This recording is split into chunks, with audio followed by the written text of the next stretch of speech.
आज की इस फैंटेसी एडवेंचर मूवी में हम देखेंगे कैसे एक साहसी लड़का अपनी हिम्मत के दम पर पाताल लोक का सफर करेगा और इस कहानी में हमें बहुत कुछ सीखने को भी मिलेगा। कहानी के स्टार्ट में हमें दिखाया जाता है कि एक देश का राजा अपनी सेना के कुछ घुड़सवारों के साथ एक छोटे से गांव में जाता है। वहां जाने पर सब लोग बहुत डर जाते हैं और अपनी जान बचाकर भागने लगते हैं। राजा और उसके सैनिक उन गरीब लोगों से लगान लेने आए थे, जिसमें फल, सब्जियां, अनाज और बहुत कुछ शामिल था। जब वे लोग लगान दे रहे थे तो राजा को एक घर नजर आया। उसने सैनिक से पूछा, इस घर में आखिर कौन रहता है जो हमें लगान देने आया ही नहीं? इस पर वह सैनिक बताता है कि इस घर में एक बूढ़ी औरत रहती है जिसकी आंखें नहीं है, यानी वह देख नहीं सकती, और वह बुढ़िया एक बहुत बड़ी ज्योतिषी है और लोगों का भविष्य बताती है। राजा बिना कुछ सोचे उस घर में चला जाता है। अंदर एक बहुत छोटा बच्चा एक झूले में लेटा था और वहीं वह बूढ़ी औरत बैठी थी, मगर वह यह नहीं जानती थी कि उससे मिलने राजा आया है। राजा उससे कहता है, क्या तुम वही औरत हो जो भविष्य बताती है? आखिर यह बच्चा किसका है? वह कहती है कि यह मेरा पोता है। इसके माता पिता कुछ दिन पहले एक जानलेवा बीमारी के चलते गुजर गए और अब इसका ख्याल मैं रखती हूँ। राजा पूछता है, क्या तुम इसका भविष्य बता सकती हो? वह कहती है कि यह बच्चा बहुत खास है। इसको एक वरदान मिला है कि यह आगे चलकर राजा की बेटी से शादी करेगा और राजा की जगह ले लेगा। ये सुनकर राजा के दिल में डर बैठ जाता है कि अगर यह बच्चा बड़ा हुआ तो मेरी सल्तनत पर कब्जा कर लेगा। वह तुरंत उस बूढ़ी औरत से कहता है कि अब तो तुम बहुत बूढ़ी हो चुकी हो और तुम्हारे पास अब कम वक्त रह गया है, इसलिए मैं चाहता हूँ कि तुम यह बच्चा अब मुझे दे दो। मैं और मेरी पत्नी इस बच्चे का बहुत ख्याल रखेंगे। वह औरत पहले तो मना करती है, मगर फिर मान जाती है। राजा उस बच्चे को लेकर बाहर आता है और एक टोकरी में डालकर अपने साथ ले जाता है। दुष्ट राजा उस मासूम बच्चे को नदी के किनारे लाता है और वह टोकरी पानी में बहा देता है ताकि खतरा भी टल जाए और उसे बच्चे की जान लेने का पछतावा भी ना हो। लेकिन वह बच्चा बहुत किस्मत वाला निकलता है। नदी के पास मौजूद एक पंचक्की पर एक महिला उस बच्चे को देख लेती है। वह बच्चा तेजी से पंचक्की की ओर बढ़ रहा था। वह औरत तुरंत अपने पति को बुलाती है और वह बिना कुछ सोचे पानी में कूद जाता है और जान पर खेलकर बच्चे को बचा ही लेता है। उन दोनों का कोई बच्चा नहीं था, इसलिए वे उस बच्चे को अपना लेते हैं और उसका नाम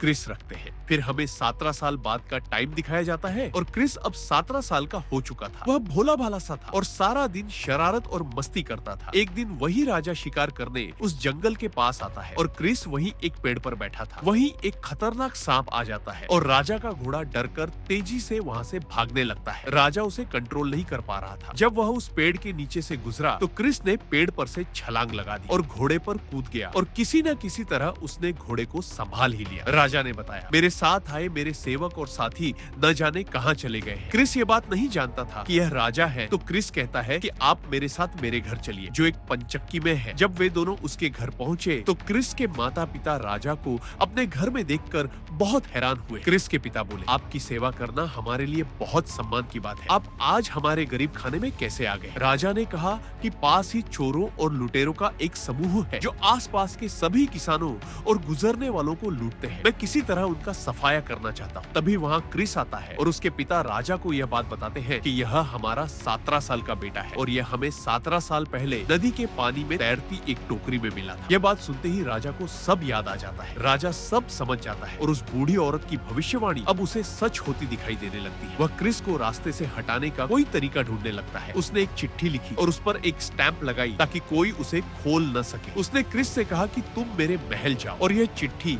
सिर्फ मेरी बीवी यानी महारानी को ही देना, और याद रहे तुम्हें सिर्फ ग्रेवुड के इलाके से होकर ही जाना होगा। क्रिस जाने के लिए तैयार था, लेकिन उसकी माँ कहती है कि ग्रेवुड तो घातक लुटेरों से भरा पड़ा है। क्रिस कहता है कि मुझे कुछ नहीं होगा। राजा वहाँ से चला जाता है। क्रिस अपने माता पिता से मिलने के बाद अकेला पैदल ही महल की तरफ निकल पड़ता है। घटाओं के घिरने के बाद और कई जंगल और नदियां पार करने के बाद शाम होने लगती है और हर तरफ कोहरा फैल जाता है। ठंड से बचने के लिए क्रिस कोई ठिकाना ढूंढने लगता है। तभी वहाँ उसे एक टूटा फूटा मकान नजर आता है जिसमें कोई नहीं था। वह अंदर गया और आराम करने लगा। वह घर दरअसल जंगल के लुटेरों का था जो राजा और उसके महल के लोगों को गुजरते हुए लूटा करते थे। जब क्रिस बाहर आया और उनसे पूछा कि क्या मैं आज रात यहीं रुक सकता हूँ, तो वे सब लुटेरे अचानक से उसे पकड़ लेते हैं और उसे मारने की धमकी देने लगते हैं। वे क्रिस से पूछते हैं कि तुम्हें जरूर राजा ने भेजा होगा, क्या तुम राजा के जासूस हो? वह कहता है कि मैं कोई जासूस नहीं हूँ, बल्कि राजा ने मुझे अपना संदेश महल तक पहुँचाने के लिए भेजा है। वे उससे वह संदेश ले लेते हैं और उसे खोलने लगते हैं। तब क्रिस कहता है, कृपया इसे मत खोलिए, यह सिर्फ रानी ही पढ़ सकती है।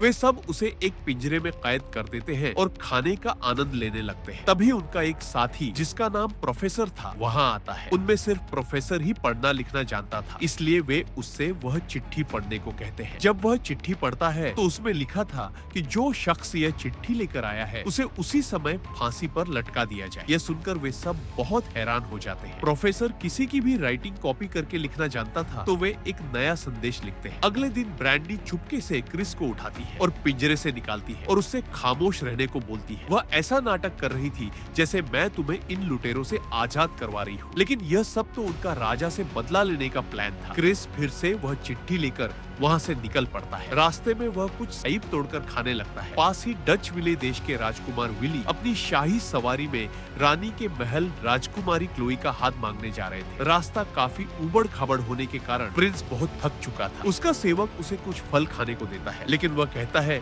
कि मुझे सेब खाने हैं। बगी को वहीं रोका गया और सेवक जब बाहर निकला तो उसे क्रिस नजर आया जो सेब खा रहा था। सेवक ने क्रिस से कहा, प्रिंस विली राजा के महल जा रहे हैं, क्या तुम उनके लिए भी कुछ सेब दे सकते हो? क्रिस दे देता है, लेकिन कहता है कि मुझे बदले में अपनी बगी में अपने साथ शाही महल ले चलो। सेवक मान जाता है। क्रिस बगी के पीछे लटक जाता है। सेवक प्रिंस विली को एक लॉकेट दिखाता है जिसमें राजकुमारी क्लोई की फोटो थी। राजकुमार विली को इसमें कोई दिलचस्पी नहीं थी और उसने वह लॉकेट बाहर फेंक दिया, जिसे क्रिस ने बगी से उतरकर उठा लिया और फिर से बगी में चढ़ गया। उसे राजकुमारी क्लोई बहुत सुंदर लगी और वह उसे दिल दे बैठा। महल में पहुंचने पर क्रिस बगी से उतरा और क्लोई ने उसे देख लिया। उसे क्रिस बहुत पसंद आया। फिर बगी से प्रिंस विली भी निकल आया और उसकी छपरी जैसी हरकतें देखकर क्लोई हंसने लगी। महल की रानी क्लोई को तैयार होने के लिए कहती है, क्योंकि प्रिंस विली उसका हाथ मांगने पहुंच चुका था। लेकिन क्लोई को वह छपरी प्रिंस बिल्कुल पसंद नहीं आता, इसलिए वह उससे शादी नहीं करना चाहती थी। क्रिस सबसे पहले रानी से मिलता है और उसे वह संदेश देता है। संदेश पढ़ने के बाद रानी थोड़ी हैरान हो जाती है। वह क्रिस से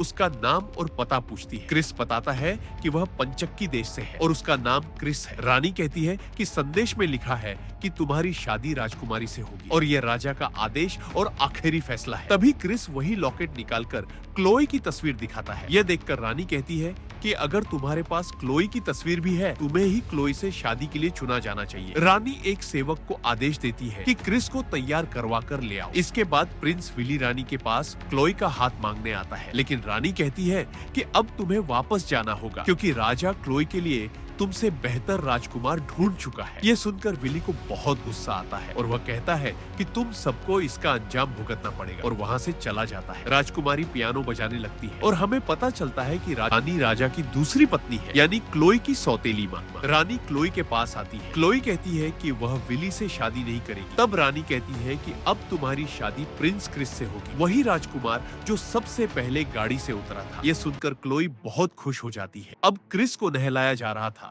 और उसके बाद उसे एक राजकुमार के कपड़े पहनाए जाते हैं, लेकिन असलियत में तो वह एक साधारण और आवारा लड़का था जो दिन भर मस्ती किया करता था और शाही महल के शिष्टाचार से बिल्कुल अनजान था। उसे यह भी नहीं पता था कि शाही महल के लोगों के सामने कैसा व्यवहार करना होता है। वह सेवक उसे सिखाने की कोशिश करता है और बताता है कि तुम्हें रानी के सामने शाही अंदाज में एक भाषण देना है और रानी और राजकुमारी को सम्मानित करने के बाद राजकुमारी क्लोई का हाथ मांगना है, तभी तुम क्लोई से शादी कर पाओगे। जब क्रिस रानी के सामने जाता है तो वह काफी घबरा जाता है और उल्टी सीधी बातें बोलने लगता है, जिससे वहां मौजूद सभी लोग हंसने लगते हैं। राजकुमारी को अपनी बेइज्जती महसूस होने लगती है। क्रिस कुछ भी बोले जा रहा था। आखिरकार जब वह रुकता है तो रानी कुछ सोचने लगती है। काफी सोचने के बाद वह कहती है कि क्रिस, तुम ही क्लोई के मंगेतर बनोगे और कल तुम्हारी शादी तय होगी। क्लोई और क्रिस खुश हो जाते हैं, लेकिन तभी राजा वापस अपने महल पहुंच जाता है और सभी लोग उसके सम्मान में खड़े हो जाते हैं। जब राजा पूछता है कि प्रिंस विली को वापस क्यों भेजा, तो रानी कहती है कि आपकी भेजी चिट्ठी के अनुसार मैंने क्लोई की शादी क्रिस के साथ तय कर दी है। यह सुनकर राजा कहता है कि यह तो पंचकी वाले का बेटा है और इसने मेरे संदेश में फेरबदल कर दिया है। मैं इसे फांसी की सजा देना चाहता हूँ। इस पर रानी और क्लोई परेशान हो जाते हैं। रानी राजा से कहती है कि ऐसा करना सही नहीं है, हमें कोई और रास्ता निकालना चाहिए। तब राजा उसकी बात समझ जाता है और कहता है कि तुम क्लोई के पति बनने के काबिल हो। इस पर क्रिस कहता है कि मैं क्लोई के लिए मुश्किल से मुश्किल काम करने को भी तैयार हूँ। मैं तुम्हारे लिए पाताल लोक में भी जा सकता हूँ। तो राजा कहता है कि अब तुम्हें पाताल में जाकर वहां रहने वाले शैतान के 3 बाल तोड़कर लाने होंगे। क्लोई कहती है ऐसा मत कीजिए, ऐसा करने से तो ये मारा जाएगा। क्रिस कहता है चिंता मत करो, तुम्हें खोने से अच्छा है कि मैं मर जाऊं। यह कहकर वह अपने लक्ष्य को पाने के लिए वहां से निकल पड़ता है। सबके जाने के बाद राजा अपने सेवक अल्फ्रेड से कहता है कि पूरे राज्य में ऐलान करवा दो कि जो कोई भी ग्रेवुड के लुटेरों को पकड़ कर लाएगा उसे इनाम मिलेगा, और जिसने भी पंचक्की के मालिक से गेहूं या आटा खरीदा या मेरी मर्जी के बिना राजकुमारी के पास गया या जिसने भी किसी अनाथ बच्चे को गोद लेने की कोशिश की, उसकी सजा सिर्फ फांसी होगी। क्रिस को पाताल लोक का रास्ता मालूम नहीं था, लेकिन राजा का बाज उसे रास्ता दिखाता है। वह उसका पीछा करने लगता है और काफी दूर चलने के बाद एक गांव में पहुंचता है। जब वह वहां के एक कुएं से पानी निकालने की कोशिश करता है तो उसमें एक बूंद भी पानी नहीं होता। उस गांव में भयंकर सूखा पड़ा था और भूखमरी से लोगों की हालत खराब थी। एक महिला उसे बताती है कि इस भूखमरी का कारण सिर्फ शैतान ही जानता है। वह फिर से उस बात का पीछा करने लगता है और कई दिनों बाद एक और गांव में पहुंचता है। वहां वह एक आदमी के पास खाना खाने के लिए रुकता है, लेकिन रोटी बहुत कठोर होती है और सूप पानी से भी पतला होता है। उस जगह का मालिक बताता है कि पहले यहाँ एक पेड़ था जिस पर सोने के सेब उगते थे, लेकिन वर्षों से सोने के सेब उगना बंद हो गए और सभी लोग गरीब हो गए, और इस सब का कारण भी सिर्फ पाताल का शैतान ही जानता है। इसके बाद वह फिर अपना सफर शुरू करता है, लेकिन कई दिनों तक पैदल चलने के बाद वह एक ऐसी जगह पहुंचता है जहां आगे एक बहुत बड़ी और गहरी नदी होती है। उसके किनारे एक मल्लाह अपनी नाव में खड़ा होता है। बाज के इशारे से क्रिस समझ जाता है कि पाताल लोक इस नदी के उस पार है। वह नाव में बैठ जाता है और मल्लाह नाव चलाने लगता है। तभी बारिश होने लगती है। क्रिस उससे बात करने की कोशिश करता है और पूछता है कि तुम यहाँ कब से हो। मल्लाह जवाब देता है हमेशा से। क्रिस कहता है तुम जरूर थक जाते होगे, क्या तुम्हें कभी छुट्टी नहीं मिलती? मल्लाह कहता है कि यह बात सिर्फ शैतान को ही मालूम है। क्रिस कहता है तुम मेरा इंतजार करना। इस पर मल्लाह जवाब देता है कि जहाँ तुम जा रहे हो वहाँ से वापस कोई नहीं आता। जब क्रिस उस गुफा के अंदर जाता है तो वहीं से पाताल लोक का रास्ता शुरू होता है। चारों तरफ ज्वाला और आग फैली हुई थी, लेकिन इतनी गर्मी में भी क्रिस ने हिम्मत नहीं हारी। आखिरकार वह उस जगह पहुंचता है जहां शैतान का घर था। अंदर उसे एक बूढ़ी चुड़ैल दिखाई देती है जो बुढ़ापे के कारण चूहे और मक्खियां तक नहीं पकड़ पा रही थी। क्रिस उसके सामने जाता है। वह बहुत हैरान हो जाती है कि एक आदमी यहाँ तक कैसे पहुँच गया। क्रिस उसे बताता है कि उसे शैतान से मिलना है। ये सुनकर वह उसका मजाक उड़ाती है, लेकिन जब क्रिस कहता है कि मुझे राजकुमारी को पाना है और इसके लिए मुझे शैतान के बाल चाहिए होंगे, तो वह कहती है कि तुम बहुत साहसी हो, लेकिन किसी धोखे में मत रहना। शैतान इंसानों का मांस खाता है और अगर उसने तुम्हें देख लिया तो बचना नामुमकिन है। तभी वहाँ शैतान पहुँच जाता है। चुड़ैल तुरंत क्रिस को कहीं छुपने को कहती है। जब शैतान अंदर आता है तो वह चुड़ैल से कहता है तुमने जरूर किसी इंसान को पकड़ा होगा, तभी तो मुझे दूर से ही उसकी सुगंध आ गई है। बताओ वह कहाँ है? चुड़ैल कहती है तुम्हें जरूर वहम हुआ है, वो देखो तुम्हारे लिए कछुए का सूप बनाया है। चुड़ैल बातों बातों में उससे पूछती है कि मेरा तुमसे एक सवाल है, भला उस गाँव में इतने सालों से सूखा क्यों पड़ा है? शैतान कहता है अच्छा वो बेवकूफ किसान, उनके साथ तो ऐसा ही होना चाहिए। काफी पूछने पर वह बताता है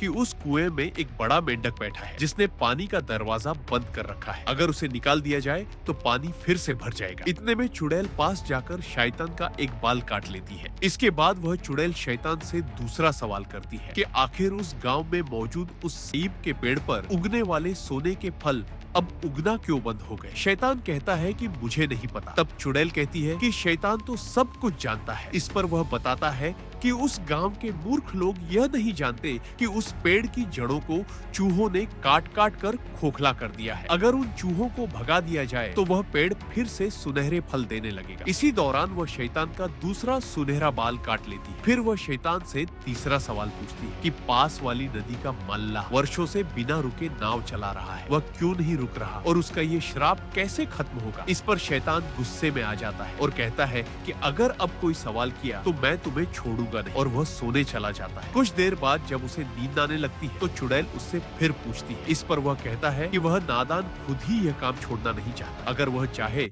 तो खुद अपना चप्पू किसी और को देकर अपना यह श्राप खत्म कर सकता है। अब चुड़ैल आखिरी सुनहरा बाल भी काट चुकी थी। क्रिस जो आग पर गर्म हो रहे पानी के ड्रम में छुपा ये सब सुन रहा था। अब उठने ही वाला था कि शैतान की नजर उस पर पड़ जाती है। वह तुरंत क्रिस को पकड़ने के लिए दौड़ता है, लेकिन जैसे ही वह उसे पकड़ने वाला होता है क्रिस उसकी ही पूंछ में आग लगा देता है। शैतान चिल्लाने लगता है। क्रिस तुरंत चुड़ैल से वे तीनों बाल लेकर वहाँ से निकल जाता है। क्रिस फिर से उसी मलाह से मिलता है और उसे बताता है कि अगर तुम खुद यह चाप्पू किसी और को दे दो तो यह श्राप खत्म हो जाएगा।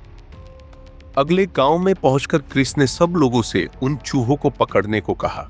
जब सभी ने मिलकर उन चूहों को पकड़ लिया तो वह पेड़ फिर से हरा भरा हो गया और उस पर सोने के फल लगने लगे। सभी लोगों ने जश्न मनाया। फिर क्रिस अगले गांव गया और जब उस मेंढक को पकड़ लिया गया तो वहाँ फिर से पानी आ गया। सभी लोगों ने क्रिस को धन्यवाद कहा और उपहार में उसे एक सफेद घोड़ा दिया ताकि वह आसानी से महल पहुंच सके। इसके बाद क्रिस महल की तरफ बढ़ने लगा। महल में इस बार फिर से प्रिंस विली आ चुका था और इस बार उसकी माँ भी उसके साथ थी। अब राजकुमारी क्लोई की शादी प्रिंस विली से तय हो चुकी थी। रास्ते में क्रिस को शाम होने लगी। शैतान अब उससे बदला लेने का फैसला करता है। वह उसी जगह प्रकट होता है जहाँ से क्रिस अपने घोड़े पर गुजरने वाला था। क्रिस दूर से ही देख लेता है कि वहाँ कोई खड़ा है, लेकिन पास आने पर पता चलता है कि वह वही शैतान है जो उस पर हमला करने के लिए उसकी तरफ बढ़ रहा है। क्रिस घबरा जाता है और आगे अपना घोड़ा दौड़ाने लगता है। आगे एक गहरी खाई थी। क्रिस पूरी ऊर्जा से घोड़े को दौड़ाता है और वह खाई को पार कर लेता है, लेकिन पीछे आता शैतान इतनी लंबी छलांग नहीं लगा पाता और नीचे जा गिरता है। अब सुबह हो चुकी थी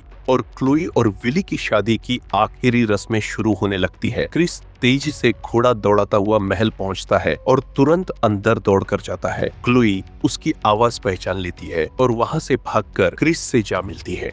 वे दोनों अपने प्यार को पा लेते हैं। रानी और राजा इस शादी के खिलाफ थे, लेकिन क्लोई सिर्फ क्रिस से शादी करने का अपना वचन पूरा करती है। जनता और वे सभी लुटेरे भी उनकी शादी को स्वीकार कर लेते हैं। राजा क्रिस से पूछता है कि तुमने आखिर ये काम कैसे किया। क्रिस कहता है कि एक नदी के किनारे एक मल्लाह रहता है, अगर आप उससे उसका चप्पू और नाव मांगे तो आपको इसका जवाब मिल जाएगा। राजा ऐसा ही करता है, लेकिन इस तरह वह उस मल्लाह का श्राप अपने सिर ले लेता है और वह नाव का नया मल्लाह बन जाता है। अब क्रिस और क्लोई शादी कर लेते हैं। वह क्रिस के माता पिता भी पहुंच चुके होते हैं। वह उनसे मिलता है और अंत में सभी उनकी शादी के जश्न में डांस करते हैं। अगर आपको यह मूवी पसंद लाइक और सब्सक्राइब करना न भूले ताकि हमें ऐसी और वीडियो बनाने का हौसला मिल सके।